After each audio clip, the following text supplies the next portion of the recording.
Rabbit कहते हैं कि स्मार्ट लोग आगे नहीं बढ़ते, वो लोग जो सोच समझ कर रिस्क लेते हैं वो आगे बढ़ते हैं। ग्राहम बेल ने टेलीफोन को बनाने के बाद इसे वेस्टर्न यूनियन के पास बेचने के लिए लेकर गए और कीमत $1000 बताई।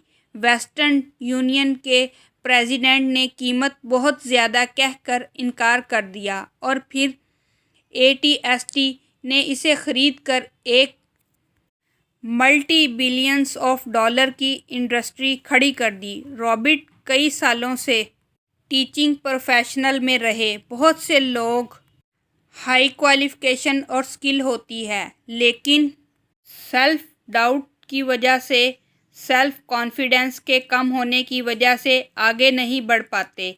इसीलिए फाइनेंशियल IQ डेवलप करना बहुत ज़रूरी है, उससे सेल्फ कॉन्फिडेंस बढ़ता है। अगर पुरानी चीज़ों को लेकर बैठोगे तो स्ट्रगल बहुत ज़्यादा करना होगी। पैसा कैसे काम करता है ये समझने के लिए रॉबिट ने एक गेम बनाई है, कैश फ्लो। उन्होंने अपने एक स्टूडेंट के बारे में बताया है कि इनकी पर्सनल लाइफ ठीक नहीं थी और उनको कैश फ्लो में भी कामयाबी नहीं मिली। शुरू में वो बहुत गुस्सा हुई, लेकिन जल्दी ही समझ में आ गई कि फाइनेंशियल एजुकेशन में वो बहुत पीछे है। इसे लगता था कि फाइनेंस को मैनेज करना सिर्फ मर्दों का काम होता है। जब इसकी तलाक हो गई तो फाइनेंशियल एजुकेशन ना होने की वजह से कैश फ्लो में भी हार गई। इंफॉर्मेशन एज में हर इंसान को सेल्फ डेवलपमेंट होना बहुत ज़रूरी है। I believe be self development. रॉबिट कहते हैं कि इसी तरह ये दुनिया भी इंस्टेंट फीडबैक देती है, तो हमें दुनियादारी सीखनी होगी, चाहे हम मर्द हैं या औरत हैं। रिच डैड कहते हैं money is not real thing. जितना मनी को रियल समझोगे इतना उसको कमाना मुश्किल होता जाएगा।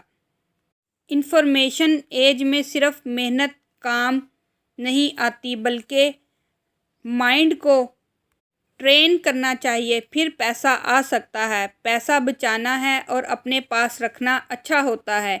ये चीज़ हमें मार्केट और रियल थिंकिंग से दूर ले जाती है।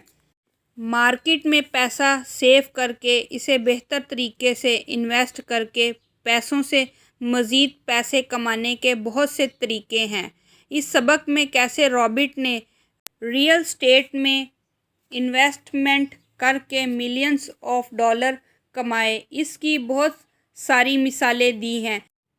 जैसे वो बैंक करप्ट अटॉर्नी के साथ काम करते थे और वो लोग जो लोन नहीं पे करते थे, ऐसे घरों को सस्ते में ख़रीदते थे और मार्केट में महंगे दामों फ़रोख्त करते थे। इसीलिए इन्हें मिलियंस ऑफ डॉलर का फ़ायदा होता था। इस सबक में हमें बहुत ज़रूरी बात ये जानी है कि अपने माइंड को ट्रेंड करो। अपने माइंड को ट्रेंड करके आप मज़ीद पैसा कमा सकते हैं। ये था रिच डैड पुअर डैड का lesson number 5, rich invest money. मेरे दोस्तों, मेरा चैनल सब्सक्राइब, लाइक और शेयर ज़रूर कीजिएगा और मज़ीद अच्छी अच्छी वीडियोस देखने के लिए अपने प्यारे